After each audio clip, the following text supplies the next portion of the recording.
দাতব্য সংস্থা আঞ্জুমান মফিদুল ইসলামের নতুন ভবনের উদ্বোধন করেছেন অন্তর্বর্তী সরকারের প্রধান উপদেষ্টা ডক্টর মোহাম্মদ ইউনূস। সোমবার বিকেলে রাজধানীর কাকরাইলে আঞ্জুমান JR টাওয়ার নামের নতুন ভবন উদ্বোধন করা হয়। পরে প্রধান উপদেষ্টা বলেন, আঞ্জুমান মফিদুল ইসলামের কার্যক্রম গৌরবের। বেওয়ারিশ লাশ দাফনে প্রতিষ্ঠানটি অনন্য ভূমিকা রাখছে।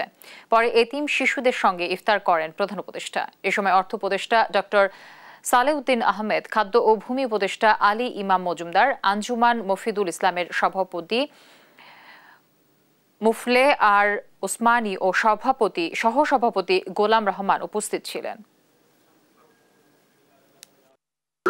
নাম শুনে আসছে, তার লাশ পরে থাকলে ওটাই নিয়ে থাকে। একটা স্বপ্নীল একটা জিনিস, যত দুর্গম হোক, যত কঠিন পরিস্থিতি হোক, ওই নামটা আসে। কি করেছে? আঞ্জুমানে মফিদুল ইসলাম দখল করে দিয়েছে। এই সমাজের একটা ঐতিহ্যবাহী একটা প্রতিষ্ঠান, বহু দিক থেকে এটা অনন্য একটা প্রতিষ্ঠান। এটাই আমার বলার উদ্দেশ্য। আমরা গৌরব বোধ করি এরকম একটা প্রতিষ্ঠান, যে যারা চালিয়েছে, যারা এটা পেছনে সময় দিয়েছে, মেধা দিয়েছে, তাদের প্রতি আমরা কৃতজ্ঞ।